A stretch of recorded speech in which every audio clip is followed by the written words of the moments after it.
The girl holds a letter. If the lady had married immediately, she would not have fallen into eternal sleep. She clutches the sheet of paper and wonders if these are the last words of their daughter's parents, and what kind of absurdity this is. She is about to be put to sleep, and all that remains from her parents is a dried-out loaf of bread. In her past life, she lived in 21st century South Korea, became an architect, and got into an accident on her first day. She woke up in Everton, hoping for a better life, but her new parents wanted to sell her for money. After escaping, she became an architect's apprentice until the tyrant Ravito issued an order. He ordered all the architects to be put to sleep because of the bride's escape through a secret passage, and even the apprentices were thrown into prison. She thinks, if she were a real architect, it wouldn't be so offensive. She was only making drafts. In the cell, she notices a lady, comes up to her and apologizes. He offers her bread, and the woman calls her kind. The lady hands over the award, and the heroine looks at her palm. There is an expensive ring. She is shocked and asks not to trust her so easily. Suddenly, they are grabbed and shouted to take out all the architects. On command, they execute without mercy. One guard throws the lady to the floor. The blade is pointed at her, and she thinks, eternal sleep again, without having time to fulfill her dream. She wearily asks to be born again, and suddenly she realizes she's in a new body. Could this really be reincarnation again? She was given a third life, and it seems like a cruel mockery. But if there is a reason, maybe there is hope? Someone shouts that there is no hope. The servant asks for forgiveness. It is impossible to save her. The maid cries and begs her mistress to open her eyes. She feels something strange, and the man demands a messenger. But the paths are blocked by monsters, and all that remains is to contact the magic tower. It's getting late. The lady has stopped breathing. She thinks, life was a failure, but the beginning of this one is even worse. Time passes in her third life, and she looks at her thin hands. She is treated worse than an animal and notices a cracked mirror. In front of her is an emaciated girl who has been without water for several days. She thinks, have her parents abandoned her again? Not knowing who she was, she survived in a cramped little room and reached for bread. He reaches for the piece and rejoices. Bites. The bread is stale and smells bad. But there will be no food until tomorrow, and she has to eat this. A woman enters the room and asks what she is doing. He accuses her of stealing bread, and the girl tries to justify herself. The woman shouts to tell the truth, otherwise she will be thrown out. She apologizes but gets hit. They shout at her about crumbs on her lips and accuse her of mockery. They call her a thief and promise her a week without food. She doesn't understand why they're doing this to her, but they grab her by the clothes. They say she is of no use and are angry at her crying. In a child's body, she can no longer bear it and asks for help. Someone else comes into the room and asks what's going on. The woman is shocked. It is His Highness, the Duke. Through tears, she looks at the man and thinks, is this really the Duke? She doesn't understand why he's here, and the woman makes excuses. Under his stern gaze, she falls to her knees and begs for forgiveness, assuring him that she was caring for her mistress. The heroine wonders what brought such a person here. She doesn't know him, but she sees that he is capable of helping. The girl runs up and says that she was beaten all the time. She was starved, but she was ready to do whatever he said. He mentally asks to take her away, and he takes her in his arms. He notices how light she is, orders them to deal with the woman, and she falls into a deep sleep. She later wakes up in the Adante Duchy. Opening her eyes, she doesn't understand where she is, and hears a question. Is the mistress awake? She gets scared, and the woman asks if she scared her. She introduces herself as Eliza, her nanny, and promises to take care of her. Eliza says that the mistress entrusted the girl to her before going to bed. She thinks, is this her home? And she remembers the cries for the mistress. The woman who fell asleep during childbirth was her mother. The nanny explains. The mother was on her way to her parents' house. Labor began, and monsters prevented her from taking the child. They waited 3 years to meet, despite rumors that she had been abandoned. Eliza is indignant. That woman lied. The lady should not believe it. The girl doubts and decides to ask an important question. She asks permission to ask, and the nanny agrees. She asks her name, and Eliza squeezes her hand. He talks about his birth, laments the past, and calls us to the table. At dinner, the maid is touched and she learns her name, Vivier Adante from Iverton. Just yesterday she was starving, and now she lives like a rich lady. Her outfit is praised, saying that it suits her. They offer to eat and then go for a walk, and she agrees. She feels unaccustomed because she has never been treated like this before. She became a young duchess, but this place is famous for its severity. In the Adante family, during a quarrel, they can draw a sword, even against their own relatives. Later she sees the Duke, and he is informed of the young lady's arrival. He is rumored to be cruel, and each generation of Adante has special abilities. If he realizes that she doesn't have them and that she's different from her family, he can order her to be disposed of, just like the previous warden. But now she will not give up and decides to show her best side in front of her father. She notices papers in his hands, apparently math problems. The girl runs towards him, ignoring the maid's questions. This is a problem on the area of a circle. Her chance. She asks for the papers, because she studied to be an architect for 5 years. A techie to the core, she'll figure it out in seconds. She repeats the request. The nanny apologizes for her curiosity. The Duke hands over the sheets of paper and offers to show her what she will do. She is convinced that this is indeed a problem about the area of a circle. The Adante family creates and improves weapons and magical items. This is how they calculate the fire circles for the battle. She solves the problem and states, area 113.04. And he understands that such a decision is too difficult for this world. I need to explain how she did it in 3 minutes. The Duke asks who taught her this. She remembers her previous nanny, who didn't even tell her name. The girl replies that she simply knew, and the solution came to her mind. Mentally asks not to ask anymore until the nanny intervenes. Eliza says that the lady has inherited the red blood of Adante, and the Duke thinks about it. She is grateful to the nanny and hurries to change the subject. He says he is hungry, and the Duke orders food to be served. Luxurious dishes are placed before her, and she looks at them with admiration. The doctor said the baby needed to gradually increase her portions, so they couldn't prepare a lot of food at once. Everything had to be done carefully and without rushing. The lady understands that there is already plenty of food and recalls the Duke's words before the meeting. He asked her to do everything so that her stomach would never be empty. The lady looks at the dish and wonders if this is the power of math problems. And besides, her father's gaze has become much softer than before. The little girl still doubts whether everything is all right, but soon someone announces that the time has come to show her the lands of the duchy. However, she wants to start from a special place, the very one that Mother Lady loved most of all. The main character marvels at how incredibly beautiful it is, and the maid explains that the Duke ordered the garden to be preserved just as it was during his husband's reign. 5 people tend the flower beds, and the little girl is genuinely amazed. Vivier notes that the day is chilly, but everything around is in bloom. It's clear the garden is truly well maintained. Daddy seems like a scary, strict person, but he treated Mom in a special way. There was something warm about it. The nanny suddenly notices something on the baby's hand and carefully asks if it is her mother's ring on her finger. After all, the lady wore it her whole life, and is it true that the ring's size changes to suit its owner? The main character asks in surprise if this is really her mother's ring, but at the same moment, she realizes it's a completely different piece of jewelry. The very same ring that a pregnant woman had once given her right before she fell into eternal sleep in a past life. The little girl is lost in her thoughts about how everything happened and realizes that she can't ask the nanny about anything. At this moment, someone asks what the girl is doing in the garden, and the main character turns around. Her father stands before her. The maid quickly explains to the Duke that she brought her mistress here to help her with her duties. And the girl herself thinks why this man is looking at her with such a heavy gaze. She feels like he doesn't like her presence, and that thought makes her scared. Suddenly, the little girl notices something under her feet and sees a trampled flower. Vivier panics and thinks that this is a disaster. The garden that his father treasured so much is now ruined. His face shows his anger, and the girl frantically ponders what to do. If she gets kicked out, everything will be bad. The man approaches the lady and takes her hand. At that moment, she remembers a woman from a past life who turned pale and screamed, calling her a little thief. Vivier is sure that for such a serious mistake, she could be beaten and kicked out. She admits her guilt, and after some time, she is already sitting at the table. The girl doesn't understand why she wasn't expelled. She has math problems in front of her. She wonders if her father was hinting that if she doesn't want to be kicked out of here, she has to solve them all. Perhaps I should begin, but as soon as the lady takes the piece of paper, someone addresses her. One of the women announces that, by order of the Duke, they will become her personal maids and assistants. Their names are Lydia and Jane. The maid adds that it is a gift from the Duke, and the main character is amazed to think that her father really sent her a gift. Moreover, he assigned 2 personal maids, so he definitely doesn't intend to fire her. Jane says that this is the Duke's favorite first pen, and Lydia notes that he really does pay a lot of attention to his lady. The girl looks at the feather and sees an image of the family coat of arms on it. If she does get kicked out, she could sell the feather and survive for a while. At this point, the maid suggests trying something else. Lydia says that these cookies are baked by a master from the capital, and he makes no more than 100 pieces a day. After tasting it, the main character is transfixed by the taste. Previously, she'd only gotten stale breadcrumbs. Everything here is incredibly delicious, and today's cookies are absolutely beyond praise. The little girl feels real happiness and turns to the 2 maids. She hands them cookies and invites them to eat together, since she can't handle everything on her own. One of them asks in surprise if they can try such a precious delicacy. The main character assures that everything is fine, but asks that if they have anything tasty, they share it too. They promise to definitely do it.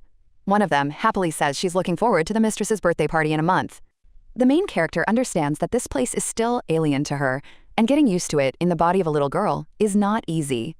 But she wants to live a long and successful life without the fear of running out of food, at least until she grows up. Vivier wouldn't be an adult for a while, and she had plenty of time.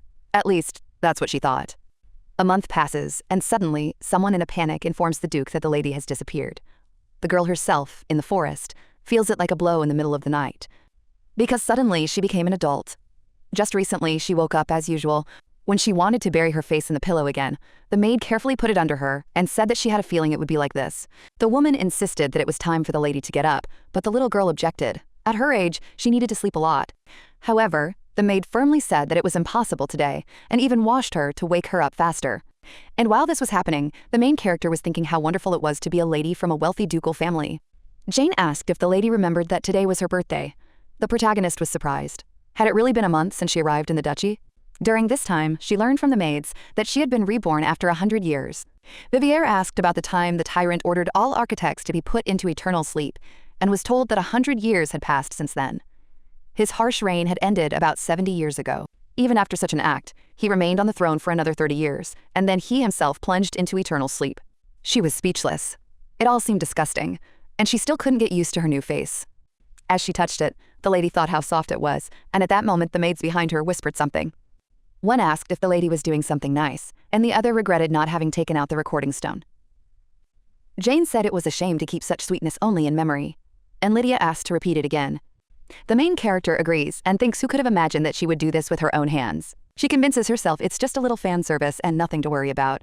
The maids immediately enthusiastically call their mistress cute.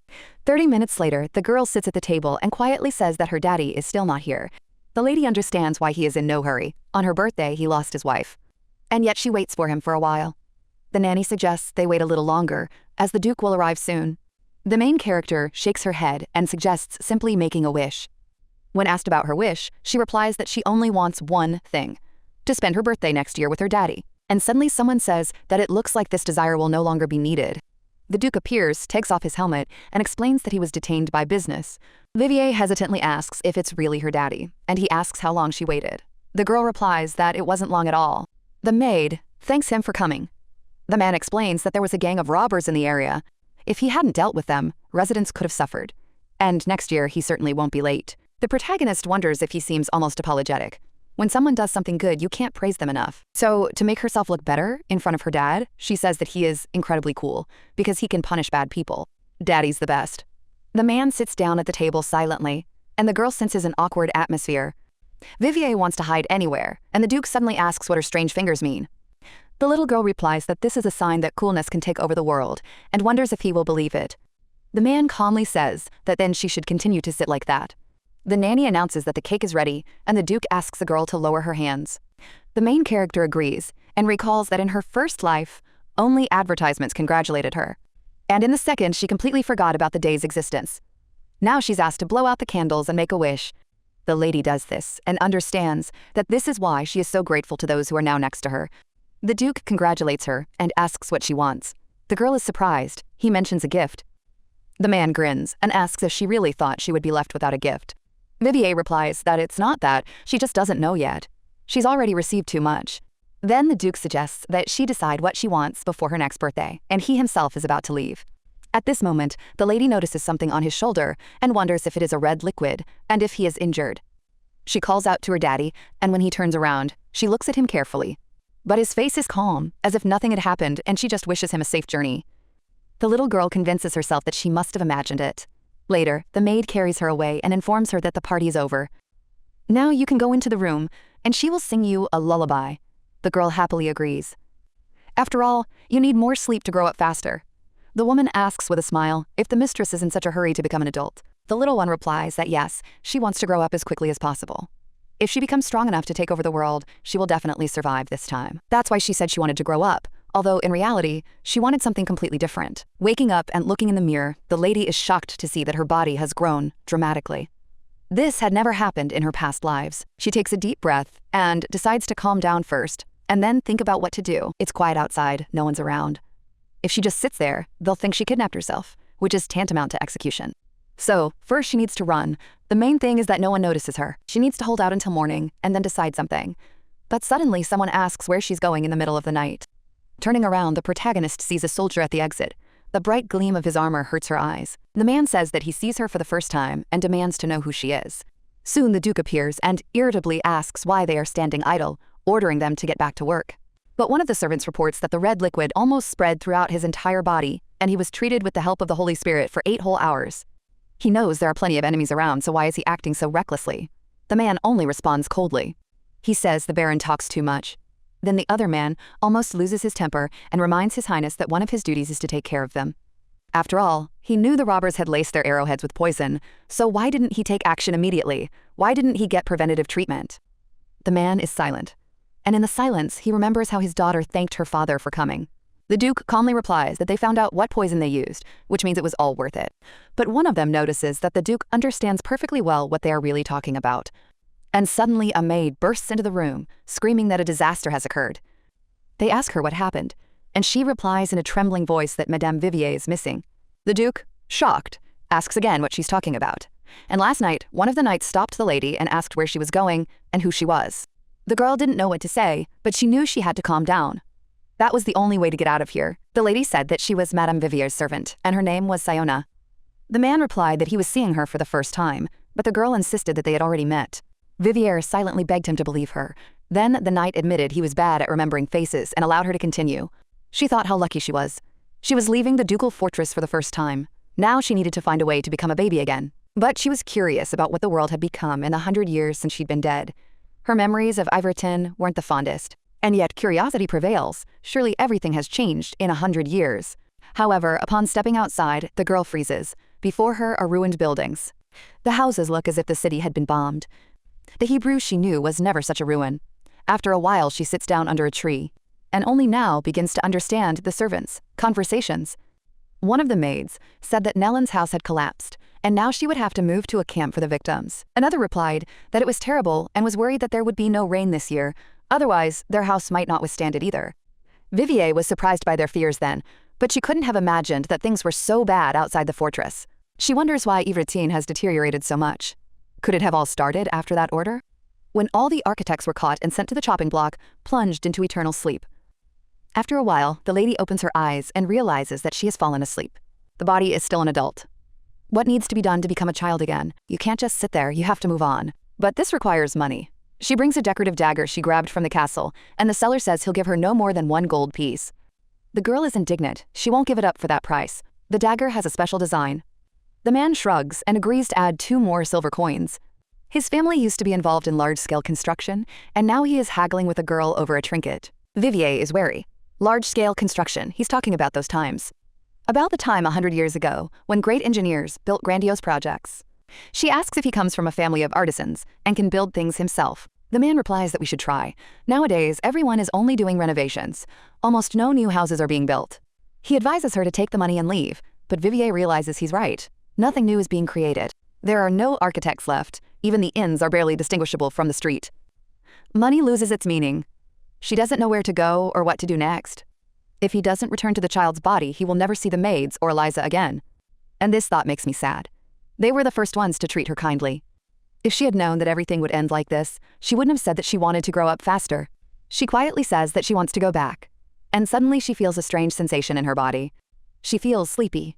She falls, and the ring begins to glow. After a while, someone approaches and notices that they're looking at a blue-blooded little thing. She could be sold for a profit. The lady opens her eyes, and someone notices that she has woken up. She realizes that she has become a child again. There are strangers in front of her. One orders her to show her face. He says a girl like that could fetch a lot of money. Vivier frantically thinks about what to do. She's being moved to another location. She needs to get out before she's sold into slavery. Someone mockingly asks if she's planning an escape. The girl quickly shakes her head. One of them orders us to sit still, so as not to spoil the presentation of the goods. If she tries to escape, they'll have no choice. The lady only nods silently. When they exit, she realizes she's back in the baby's body, but will she be able to get out? Fear clouded her thoughts. Vivier desperately wanted someone to save her. From their conversations, she realizes these are the remains of the robbers her father dealt with. One suggests hiding her next to the undead body out of the leader's knowledge. Another is shocked by the idea, and Vivier, horrified, thinks they want to hide her where the dead body lies. The first one explains that if you keep quiet, they'll take all the money for themselves. The second one agrees, as long as there's no problem. Vivier understands that if she is unlucky, she herself could become one of these undead bodies. Ironically, in her third life she will also be sold. No one has ever really helped her. But she can't sit back. She'd already fallen into eternal sleep twice. She had experience. She needed to take a look around. The tent is more spacious and cleaner than expected. There's no smell of rot or red liquid. Nothing suspicious. But suddenly she notices something on the bed. My heart skips a beat. Could this really be a dead body? It seems he is alive after all. She touches him and feels his cold skin. There's a pulse, so it's only in words that they call it inanimate. The boy is too neat to be dead. If we help him, maybe he'll come to. She asks him to stand up and says that their meeting is like fate. It's better to run away together. If they get out, she'll buy lots of goodies. But no matter how much she squeezed his hand, there was no reaction. She is embarrassed by the mask on his face and the shackles on his legs. They need to be removed to make it easier for him. But as soon as she reaches out, an invisible force pushes her away. Why does a small child have such a protective attitude? And suddenly, loud sounds are heard outside. Someone is shouting about an attack. Vivier doesn't understand what's going on. It's a showdown between robbers. This day could be her last. But chaos is a great chance to escape. It's easier to hide from prying eyes in a baby's body. But what to do with the boy? He's alive, and she can't abandon him. Meanwhile, the Duke asks the Baron if there is still no trace of Vivier. The head of the Knights admits guilt, and the Duke clenches his fist and asks if the robbers are connected to this. They tell him that in the morning they destroyed most of the gang. In such a state, they would hardly have been able to break in and kidnap the lady. The Duke asks coldly if this means that nothing has been done. The Knights, including Ortez, are already hiding in the forest and keeping an eye on the remnants of the gang. The Duke declares that he will go there himself. He is reminded that he is wounded.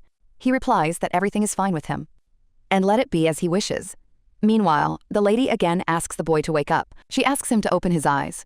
Otherwise, he might become a real, inanimate body. Sighing, she says that he has a cute face, but if he doesn't wake up, she'll have to leave. Vivier prays that there's no one outside. But an armored figure appears before her. The lady gets scared and says that she didn't intend to run away, asking not to put her into eternal sleep. The man says that this is where she is. Hearing the voice, she realizes it's her daddy. He says he's already looked all over for her. Vivier realizes he was looking for her, meaning the attack outside was to save her. The Andante family shows no mercy, even to relatives. She didn't expect anyone to come for her. Now she's wondering what to do. Should she throw herself into his arms or offer a restrained thank you? Something needs to be done to make him treat her better. Just like then, in the most difficult situation, Daddy comes to save her again. The man gently tells her that there is nothing left to be afraid of and that she can stop crying. The little girl quietly asks if he's really come to save her this time too. The man calmly replies that if not for that, then why is he even here? He extends his hand to her and tells her to go home. She takes his hand without hesitation and agrees. Vivier realizes she's always dreamed of being treated kindly, and it seems she's gotten even more than she wished for on her birthday. But before leaving, she asks to take up another minute of his time. The girl points to the boy and says that there is a child lying there. The Duke approaches, examines him, and then goes outside where the main character is waiting. He asks her what she wants to do. Vivier understands that if she leaves the boy, he will fall into the hands of robbers again, so she asks her to take him with her, and the man agrees. After a while, they are already riding in a carriage, and the Duke silently looks at his daughter. He recalls ordering the gathering of all the soldiers guarding the exits. Soon they arrive at the Duke's castle. The maid runs up to her mistress. She almost cries, saying that she cannot express how worried she was, and blames herself for not keeping an eye on it. The protagonist replies that Eliza is innocent. The woman calls the kidnappers terrible scoundrels. How dare they kidnap the mistress? The girl understands how much her disappearance frightened everyone. But she can't admit that she left on her own. One of the knights asks how she feels. The lady wants to say that everything is fine, but her stomach rumbles traitorously. She sheepishly admits that she doesn't feel very well, since she hasn't eaten anything since the party. Finally, they bring her food, and with every bite she seems to come to life. It's the most delicious apple pie, and she wants to thank whoever took such good care of her. The maid offers to try the fruit, and asks to open her mouth. The main character obeys, but her thoughts return to the boy they brought. She had already asked the Baron, and he had apologized, saying that the boy was still unconscious. The Duke added that the child might be under a strange curse. The lady does not understand how one can put a curse on such a small child. Still, she's glad they got him and returned safely. Daddy came for her himself, and despite the crazy night, she is truly happy. Later, walking with the nanny, the little girl asks if her daddy is really a kind man. The nanny replies that he has the warmest soul. At that moment, she hears someone asking if everyone is here. The atmosphere becomes strange, and the guards ask the Duke for forgiveness. Now she understands why all the soldiers were gathered. It's all because she secretly left the castle. The knights admit their guilt. They ask for their lives to be spared, and the girl is afraid that they will be plunged into eternal sleep. The man states that everyone will be executed, since the suspicious person was freely walking around the area. No one noticed anything. What's the point of living for someone who can't handle their job? Therefore, he will be magnanimous. He gives them an hour to enter eternal sleep themselves. The main character is shocked and doesn't understand where the generosity lies. She notices 2 knights standing guard that night. One says that if the Duke commands, they obey. Vivier realizes she didn't expect this outcome and cries out for them to wait. She declares that they cannot be put into eternal sleep and takes a deep breath.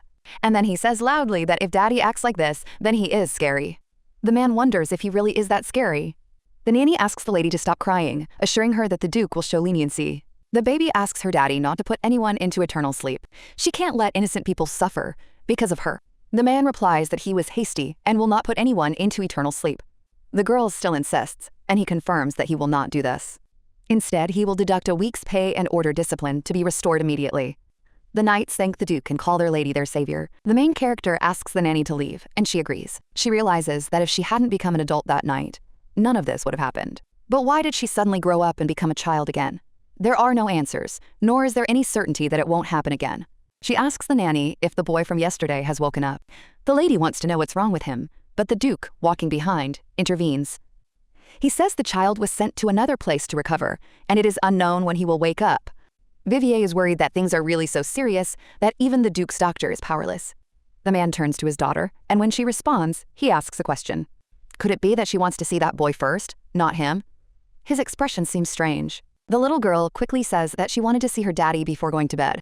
She explains that if she sees him before going to bed, her wonderful daddy will appear in her dream. She always has a sweet thing in store for such occasions. The Duke nods and gets ready to leave.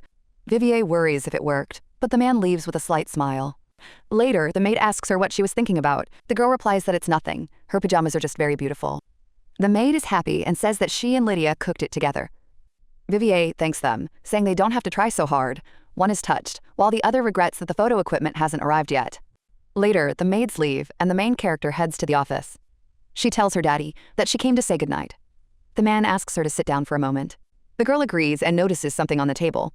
The Duke says it's easy to catch a cold in this weather, so she should have a drink. Vivier looks at him and thinks that he speaks so seriously, as if he were passing a sentence. He warns her that the drink is hot and asks her to drink it slowly. She realizes that without this warning, she would have drunk it all at once. It turns out to be cocoa, and warmth spreads throughout the body. He prepared it because of the coolness, and Daddy no longer seems as scary as before. The little girl decides that she wants to be useful to him. Clenching her fists in her pocket, she says she wants to give him something. Meanwhile, in the capital of Ivrit, someone asks irritably if he is being mocked. He says that he missed the guy, and his interlocutor adds that his subjects seem to have done something wrong. That's why Duke Andante came there with an army. The man waves it off, saying it doesn't matter. But he is reminded that an unfamiliar boy has appeared in the Duke's castle. He orders that empty talk be stopped, and that this child be found at any cost. If they make a mistake again, everyone nearby will end up in the next world. The subordinate responds that he understands and receives permission to leave. The man takes a pen, writes something, and rings the bell. The butler appears and is told to send a letter to Baron Adagio. Later, the maids discuss a rumor that the Duke has invented a new combat device, and the mages are outraged by the formula. Yesterday, dozens of requests came in, asking for clarification on the calculations. They say the nameless scientist helped him.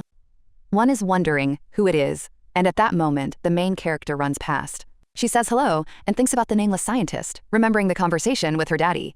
Then he asked what she wanted to give him, and the lady replied that she had processed his magical calculations into a simple formula. The man wondered if this was true. Vivier decided to live here long and luxuriously, so she tried not to look suspicious to the child. But her daddy had already saved her twice, and she wanted to be useful. Looking at the papers, he admitted that he had suspected its unusualness from the very beginning, and that she apparently deliberately hid her abilities. The main character is shocked and wonders if he really realized that she is not an ordinary child. She can't talk about reincarnation and doesn't know how to explain everything. But the man says Vivier is a genius. She tries to object, but her father asks her not to be modest, and she realizes that she simply rewrote the formula. However, if Daddy thinks she's a genius, there's nothing wrong with that. Then there will be no need to make up excuses and fear suspicion. The man turns to his daughter again. He says she's gained a power unprecedented in their family. But if a genius has no way to defend himself, he becomes easy prey. So she needs to be careful. And the main character remembers how her father took her away from that evil woman and rescued her from the robbers' base. These moments come to mind especially vividly. and the girl quietly asks if he can always protect her and be there. She adds that not all her life, only until she grows up. After all, Daddy is so strong and cool. The man agrees, and the little girl asks if it's true. He replies that yes, he will protect her for as long as she needs him. Later, he covers his daughter, and she asks him not to leave. The lady slept soundly through the night, as if wrapped in warm energy. Her magical formula caused a stir in the duchy, but nothing serious happened. Unless a guest arrives next week, and Nanny Eliza is gone for 2 weeks.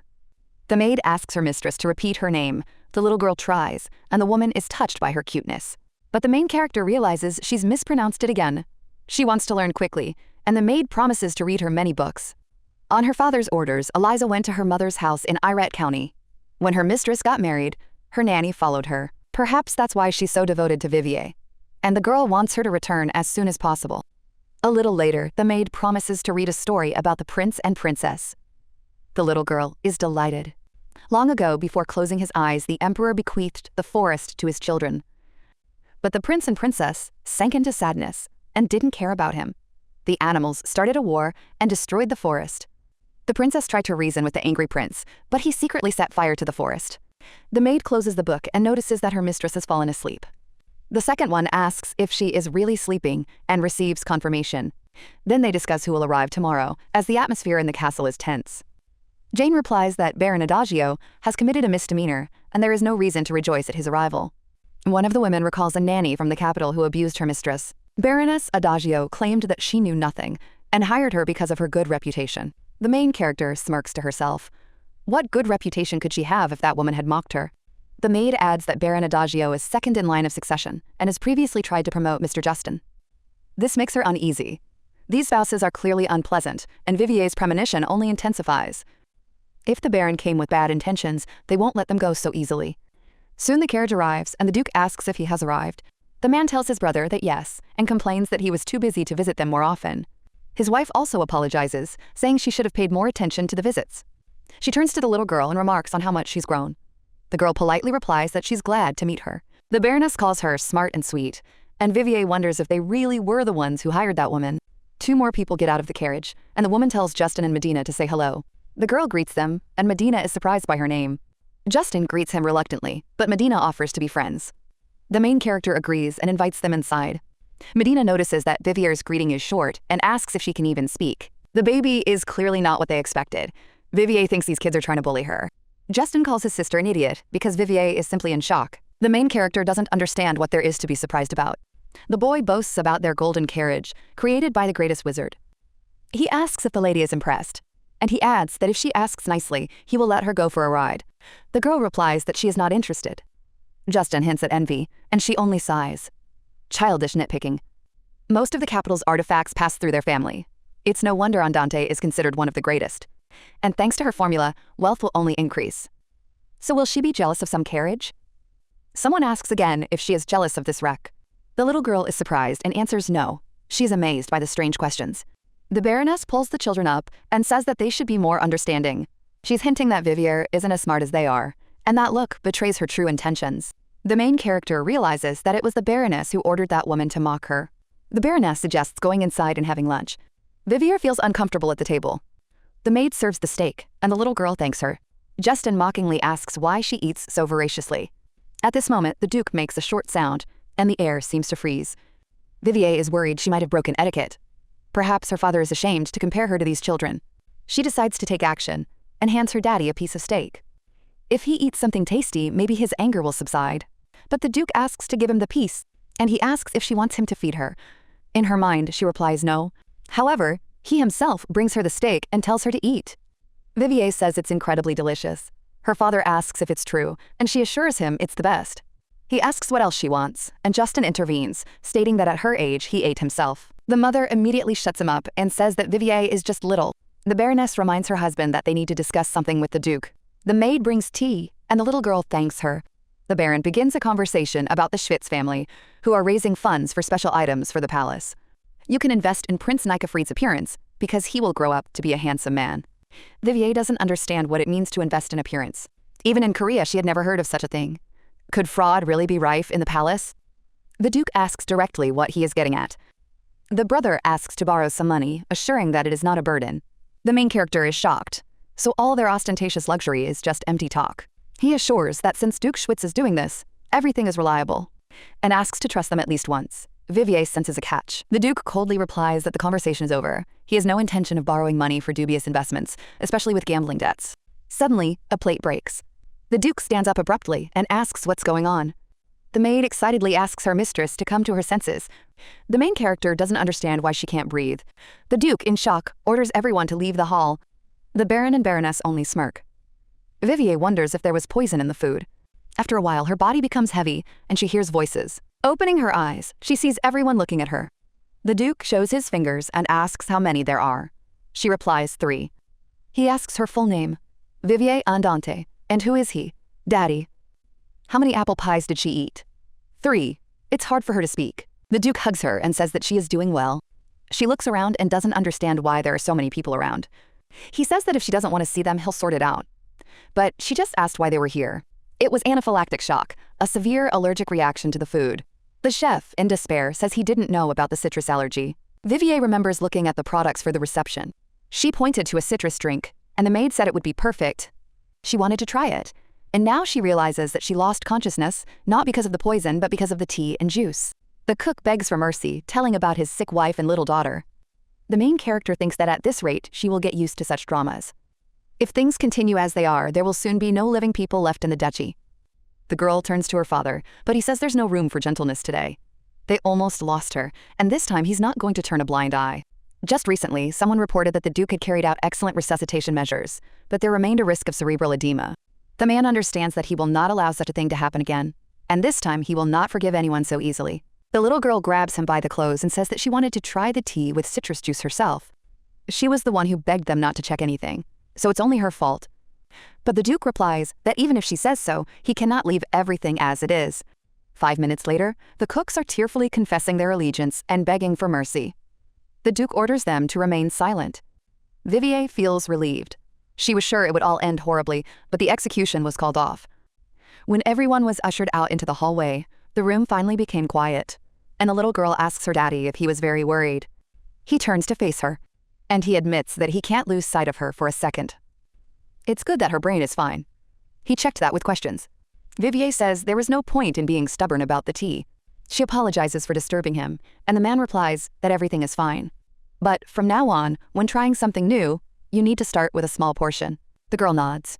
4 days have passed since the incident with Yulia. It all happened during the baronial family's visit, and now they're being cautious. It's a good thing I won't have to cross paths with them again. The baby is stretching. The weather is perfect for sunbathing. And suddenly she notices the Baroness. Bad luck. An unfamiliar man stands next to her. Someone whispers that it is Baron Ostas. Vivier is surprised, and Jane apologizes for not having time to warn him in advance. The girl asks who Baron Ostas is. Jane explains that he's a vassal of the ducal family, so why is he next to the Baroness? This looks suspicious. Vivier asks where Lydia is. Jane replies that Lydia has personal circumstances and is taking a temporary break. The girl is surprised, because she didn't even say goodbye. Jane tells her that Lydia is sorry. Vivier senses something serious has happened, otherwise Lydia would have definitely told her. Eliza's gone, Lydia's disappeared. The Baroness is holding strange meetings. Too many coincidences. Meanwhile, the Duke remembers how the little girl asked him to protect her. There is a knock on the door of the office and he allows entry. The knight reports news from the county of Irette. This letter is urgent, and the author apologizes in advance for any possible harshness. At first they thought that the child's condition was connected with a magical object. But it turned out that he was being bound by a holy force coming from within. Mana, spirit power, and holy energy coexist within the boy's body. They will first focus on removing the shackles. Who he is a matter of great importance. Rumors must be prevented. The Duke recalls the words of the previous Duke on the eve of the transfer of the title. A secret prophecy known only to the 3 great families and the counts of Irette. So the child of the prophecy has already been born, and something massive is happening in the country. Someone had previously asked Jane to take care of the mistress. Jane admitted that she already missed her.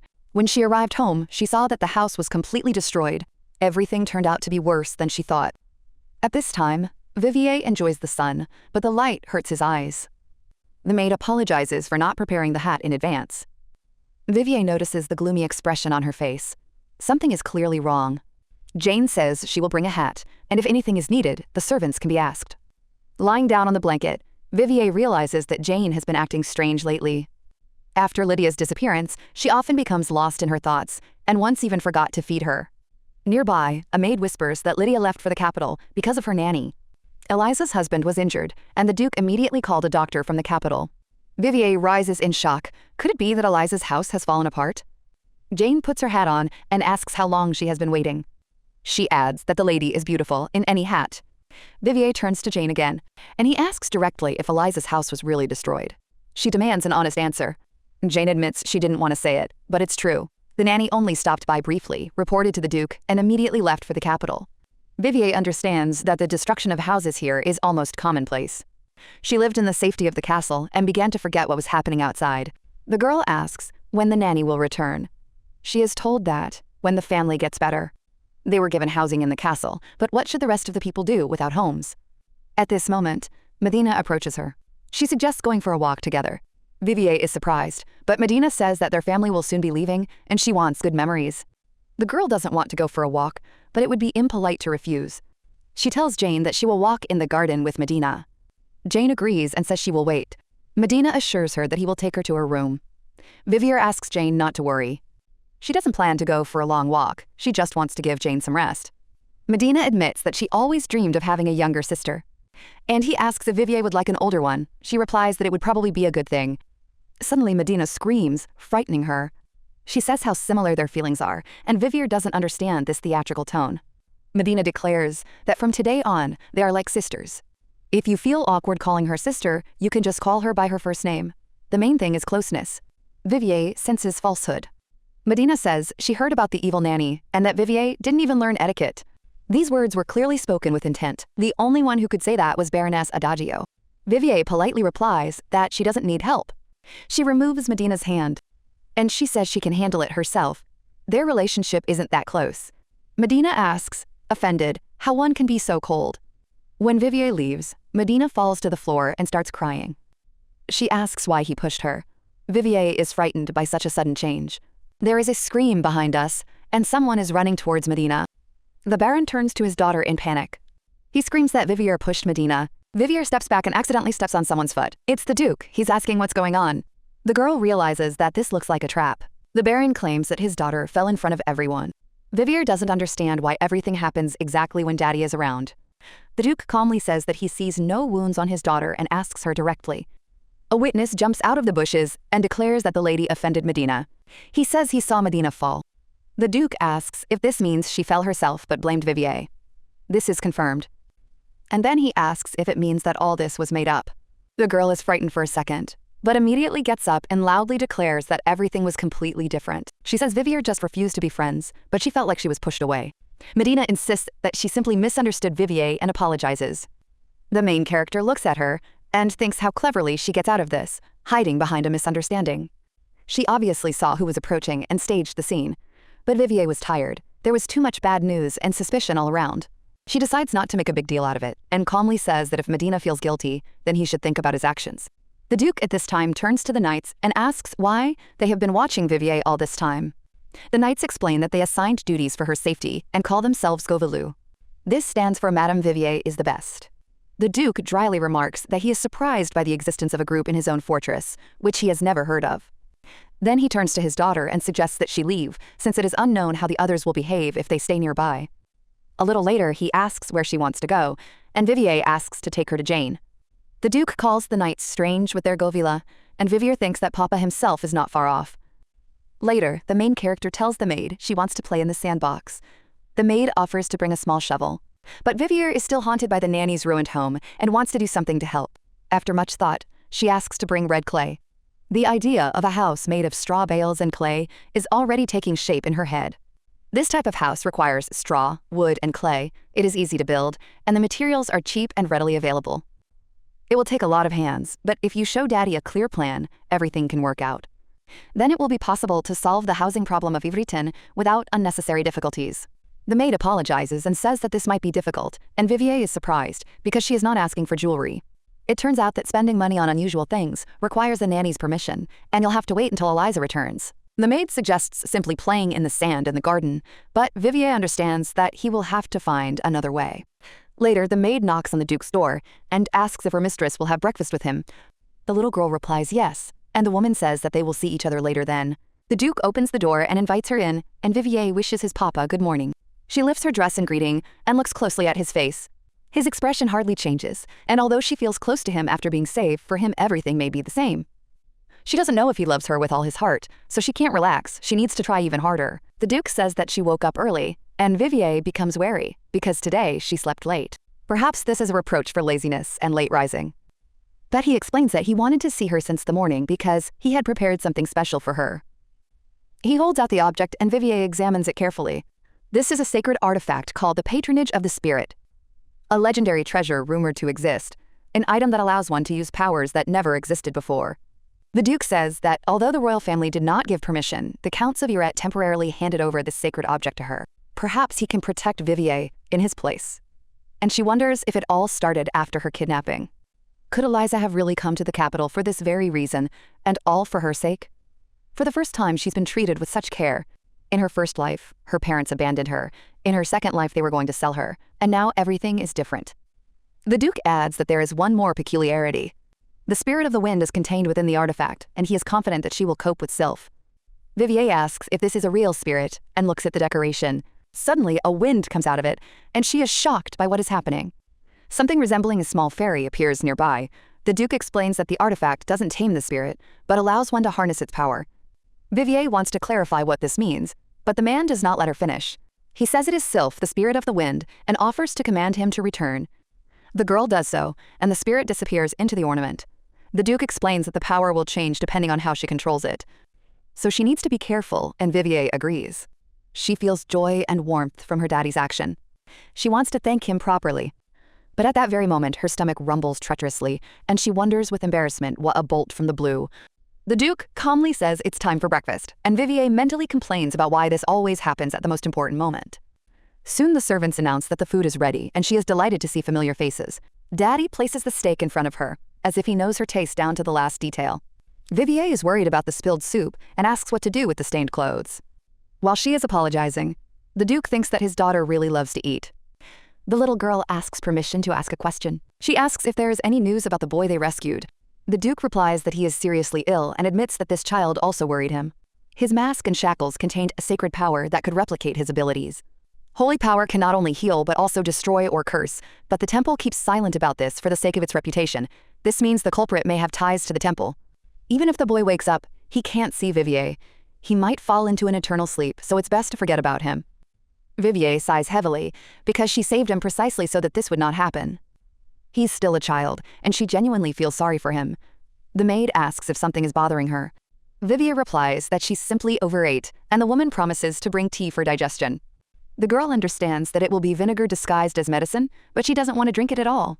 The maid says that if you add sugar, it won't be so disgusting, and leaves. Vivier mentally calls it a failure, but then someone enters the room and asks if Jane has arrived. It's Justin, and he looks around, declaring that there's nothing special here. He asks what she is doing, and if she knows any news. Justin says he's going to take a look around the place that will soon be his home and asks if she has any problems. Vivier is amazed by his self-confidence and asks since when this is his home. He replies that, as the chief heir of the Dukes, he considers this his future possession. And he doubts the Duke will declare her his heir. Vivier can't believe his ears. She reminds him that she is the daughter of the Duke of Andante and wonders if he has forgotten it. Justin asks again, and Vivier thinks that she has seen enough of such self-confident fools in her past life. This ill-mannered boy is clearly asking for trouble. Justin screams. Has she really been hiding her true face all this time? Vivier coldly replies that since he understood everything, he should leave before she makes it so that no one can find him. Justin raises his fist and shouts, "How dare she say that?" Vivier closes his eyes, preparing for the blow, but hears a scream that this is not the way to behave. Medina appears and asks what he's doing with their Vivier. Vivier is surprised that she's here now too. Justin claims Medina herself said she wanted to hit Vivier, but she denies it. Vivier thinks it's starting to look like an act. Medina turns to Vivier and says she hopes she understands, as she's never said anything like that. Vivier wearily wonders when this family will leave. The little girl suggests that they leave, because Daddy should come soon. Later, Vivier lies in bed and feels a long-forgotten sensation. She is shocked to realize that she has become an adult again, although she did nothing special. Before going to bed, she said that she wanted to grow up faster and mentally promised not to leave Justin and Medina without an answer. Fortunately, she now has the patronage of the spirit, and she turns to Sylph. The spirit comes out of the artifact, and she asks it for help. Vivier is amazed by how it works and is truly delighted. Thanks to Sylph, she can fly, which means getting out has become much easier. Suddenly, she notices a fire near one of the dilapidated houses. Landing nearby, she sees that there are no traces of old dirt on the bricks.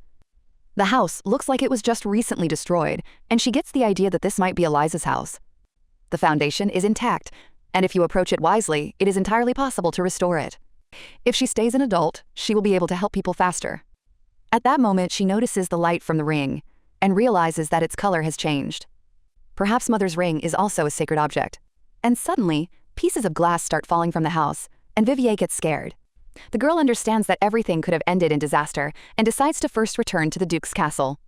After a little while, the little girl touches her face in shock and realizes that she has succeeded. She became a child again. And now Vivier is sure that the ring that has been on her finger since birth is not just a trinket. Surprisingly, it turned out to be a sacred object of the Counts of Irette. She remembers how she longed to grow up quickly, and then she wished to be a baby again. It turns out that, along with the spirit's protection, it is this ring that transforms her body. Now she knows how to become an adult, and she has the spirit's protection. This means she can truly get down to building houses. But we can't rush into this thoughtlessly. She's never built any Vraten, and the local technologies are long lost. Everything needs to be carefully considered. She wonders how to find out the properties of the red clay of this world. Looking around the garden, she realizes that specialists are working here. The garden is tended by 5 professionals. As she prepares to leave, the maid asks where her mistress is heading. Vivier replies that he will go out into the garden for a short while. The woman asks to wait and says that she will go with her, but the little girl assures that she will return soon. In the garden, Vivier is thinking about who to start asking questions about, and how to ask a question without arousing suspicion. Architects in Vraten disappeared, so the appearance of a building plan might seem strange, especially if it becomes known that she was interested in clay. Suddenly, someone screams for the lady to be careful. But the girl doesn't have time to react and falls, dropping the decoration. One of the gardeners runs up and asks if she is okay. He offers to take her to a doctor, but the little girl replies that everything is fine. And she asks him to give her the necklace, realizing that without it she can't do anything. After a while, she returns to the room, and the maid, in a panic, asks what happened. The woman blames herself for not following her mistress, but Vivier says it is her own fault. She insists she's not in pain, and the maid notes that her mistress is as cheerful as a seasoned warrior. She promises to bring warm tea, and Vivier agrees to wait. Later, the little girl sits by the fireplace and thinks how nice it would be to be completely cleaned of dust. She remembers the spirit's protection and understands that the worst almost happened because the decoration fell. Upon taking it out, she notices that the color has changed. Vivier calls out to Sylph but receives no answer. She's horrified, wondering if she's broken it. The next morning, the maid asks if her mistress is awake. Vivier answers sadly, and Jane notices that she is crying. The girl asks to be taken to her daddy and thinks what to do if Sylph no longer responds. The spirit's protection was granted to her temporarily, and one day it will have to be returned. She dreads to imagine what would happen if the sacred object were damaged. A little later, the man asks what she wanted to tell him. He repeats the question, and Vivier comes out of his reverie. She wonders if her dad will forgive her, and admits that she fell in the garden yesterday. Because of this, I dropped the spirit's patronage and possibly broke it. She remembers how Jane said that the Duke loved her very much and would forgive any mistake. But Vivier understands that this situation could ruin the relationship between the two noble families. Especially if the loss was caused by a family member, she doubts whether she can completely trust her dad. The man suddenly asks if she is hurt. He reminds her that she fell in the garden, and Vivier replies that the doctor checked everything, and everything is fine. The Duke breathes a sigh of relief, and she realizes that the reaction is not at all what she expected. She asks if he is angry because of her, his relationship with the Counts of Irette could deteriorate. She thought she would be punished, maybe even hit, but that didn't happen, and she's still scared. Vivier asks why he isn't angry. The Duke admits that he, too, was hiding something and considers himself incompetent, as it took him 3 years to deal with the monsters. And during this time, he left the baby in the capital. He couldn't protect her and made her life hell. He asks if she ever told him she didn't even know her own name. Vivier replies that Daddy is not to blame, and he says that she is not to blame either. The girl insists that this is different because she herself created problems for him. The man says again, repeating himself, and extends his hand to her. He assures her that whatever she did wasn't her fault and asks if she's calmed down. She replies that she has. The Duke smiles and says that now she looks like a little fish. Vivier asks if she is ugly, and he replies that it is not that, it is just amazing. She can't tell if it was praise or a strange compliment. At that moment, someone knocks on the door. The lemon tart with powdered sugar is reportedly ready, and Vivier thinks Jane is simply the best. From the first bite, she feels her strength returning, and her father asks her to eat slowly so as not to choke. Just a minute ago she was trembling with fear, but now she feels calm and warm. The Duke hands her a book called The History of the Spirit King. He advises asking the maids to read it in order to better understand the spirits. While Sylph doesn't respond, you can study the theory and there is no need to worry about the sacred object anymore. In Irek County they have been doing this kind of thing for a long time, and they probably know how to fix it. And if something goes wrong, he will take responsibility. Vivier thanks her daddy and kisses him on the cheek, and he laughs, calling her a sly girl. She asks if she is smart, and the Duke smiles, saying that of course she is since she is his daughter. After some time, someone asks if it's true that they need to leave urgently. The man confirms that he must attend the meeting organized by Duke Schwitz, but the woman remains silent. She thinks how pathetic her husband is, because even there he will say unintelligible things. She is irritated that she was unable to sort things out with that girl in the capital, and that her husband has again become involved in dubious business ventures. They once had brilliant times, but now they are just memories. The man adds that he recently met an elder. He promised to nominate Justin as the next head of the family. The woman is surprised, and he says that Justin is already being treated as a future ruler. The Baroness is happy, because now Justin only has to grow up. If the elder supports him, even the ancient castle will be theirs. And we can't let Vivier take Justin's place. She'll definitely force her to renounce the inheritance. Meanwhile, Vivier sits and thinks she didn't expect such support from her daddy. She thinks he's incredibly cool, and remembers him mentioning her desire to play in the sandbox. She asked how he knew, and he reminded her that he was the owner of the entire ducal castle. He said that if she needed anything else, she could come to him and he would do his best. This gives her a goal, to create a plan of the house in her head and show it to her daddy. Then the people of the duchy will stop fearing that their houses will fall apart. Jane is busy now, so Vivier can't discuss everything in advance and decides to go straight to his dad. She understands that she can ask for not only clay, but also other materials. But on the way, he notices that someone is coming and quickly hides around the corner. If it's Adagios' family, she doesn't want to meet them. However, they notice her and ask who is hiding there. The woman recognizes Vivier, and the girl wonders why, of all people, the Baroness. The morning starts off badly. The Baroness asks how the lady is doing. She notices that there is no maid nearby, and at this time someone says that the meeting is over.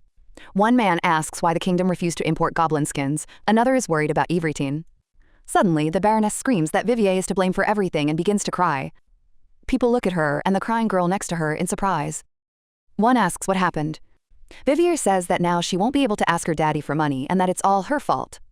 The Baroness pretends not to understand anything and that Vivier is talking nonsense. One of the men asks what she did to the lady, but the Baroness claims that nothing happened. People notice that the situation looks suspicious, and the Baroness becomes irritated, calling Vivier impudent. Jane quickly approaches and says that this is where the mistress is. Vivier immediately says that she is scared. She asks to go somewhere else, and the maid takes her away, asking what happened. Vivier realizes his aunt has clearly crossed the line. Earlier, the Baroness had sarcastically asked where she was going without her maid. She said that Justin had been training with the sword since morning because he was the future heir. She added that without such qualities, it's impossible to lead a family, implying that some can't even wake up early. Vivier was struck by how frankly she said this. The little girl replies that she doesn't really know, because Justin broke into her room without permission.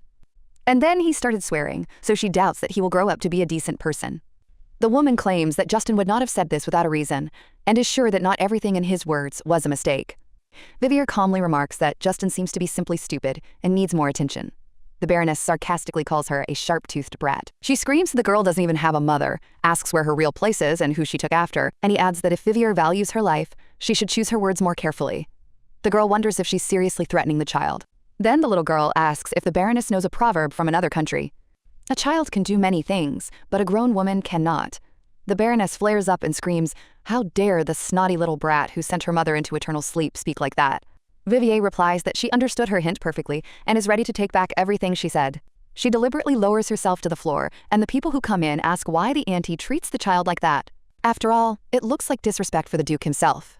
Vivier realizes she was merely repeating Medina's words. Later, the maid asks if the mistress is feeling better, and Vivier thanks Jane. The maid is indignant at how the woman dared to do such a thing, but the little girl assures her that everything is fine. Then Jane says she has brought good news to lift the spirits. Pointing to the pile of material, Vivier realizes it is red clay. The maid explains that the Duke ordered the purest clay to be brought from the depths of the forest. Vivier looks at the huge pile and thinks that she only needs a little bit for the tests. She can't help but wonder how much her daddy spent on the clay alone. Jane asks if the lady would like a chocolate muffin for dessert. The little girl happily agrees, and the maid goes off to cook. He only asks her to be more careful this time and not fall, and the girl nods. Vivier feels like her building project is finally getting started. She's excitedly testing the clay and dreaming of a muffin, but he soon realizes it's a failure. Clay doesn't mix with water at all. She is shocked to think that the properties are not at all the same as on Earth, and no matter how hard she tries, nothing works. In her past life, she simply didn't have the chance to test this. Now it is clear that you cannot build a house from this clay. We need to find another way. Meanwhile, somewhere in the darkness, someone is thinking that things are too dark. The boy hears voices and doesn't understand who he is. Someone orders the child to be removed. If we recall the prophecy, it would be better to put it into eternal slumber now. A prophecy is not to be followed, but to be used.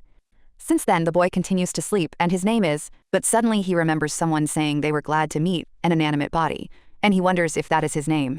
When the lady touched his hand, he felt warmth for the first time. She said that when they got out, she would save up some goodies for him, and he realized that no one had ever spoken to him like that before.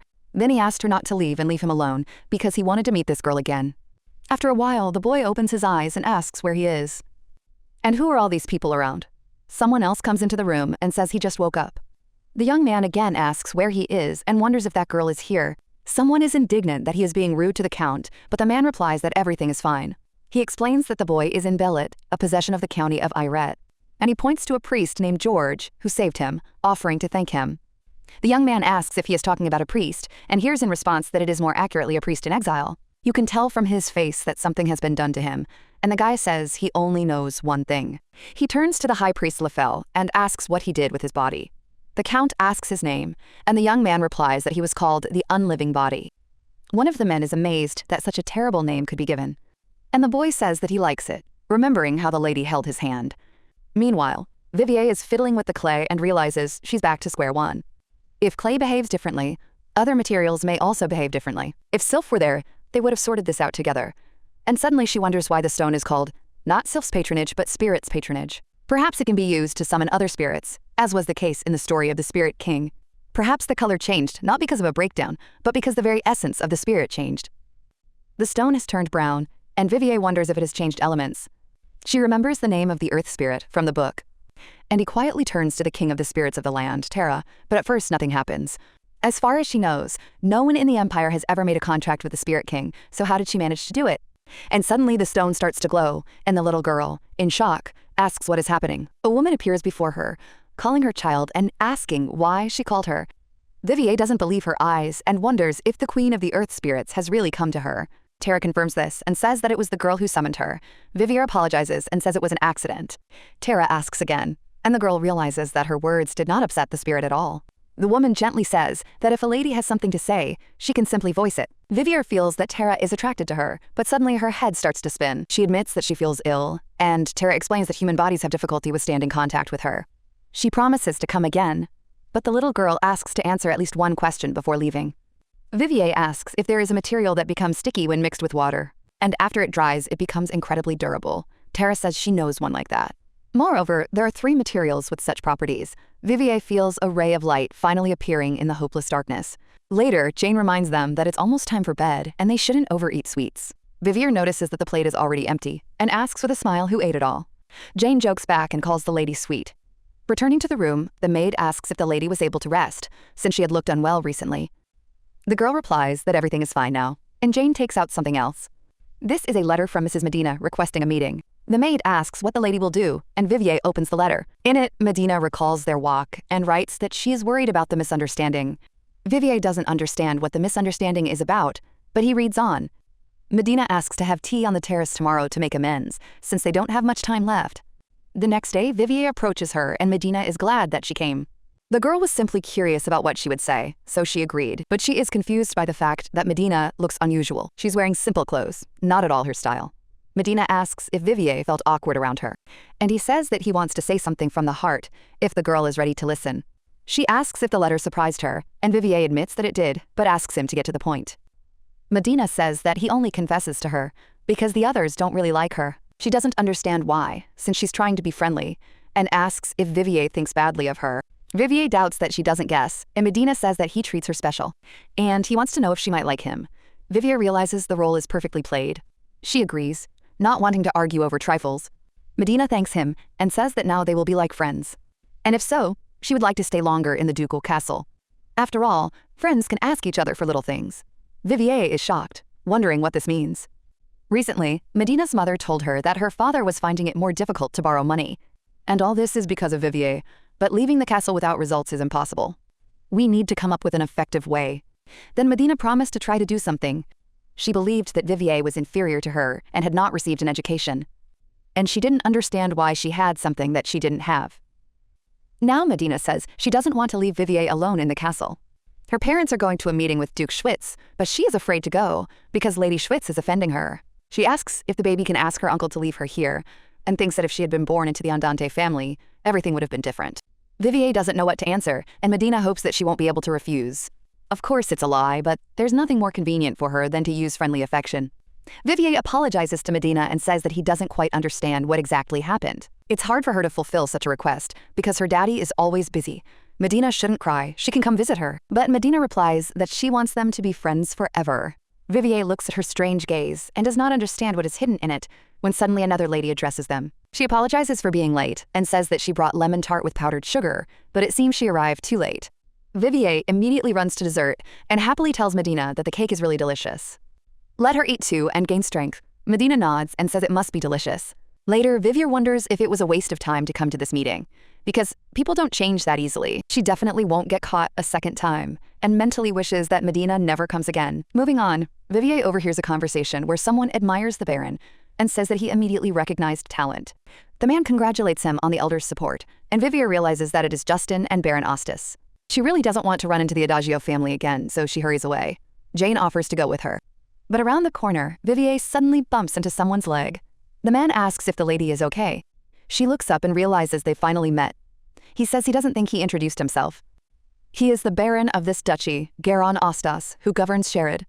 Vivier politely replies that she is pleased to meet him and assures him that it was just a slight collision. The Baron asks where she was going and offers to walk her home as an apology. Vivier says she met Medina on the 3rd floor and is now returning, so there is no need to worry. He asks if she has met young Lady Adagio, and he says this in a special tone. The Baron says he's heard of her wonderful character, and if they become friends, Vivier could learn a lot. The girl realizes this is a gross exaggeration. She notices that the Baron seems to know Medina well, but Jane suddenly calls out to her mistress in alarm.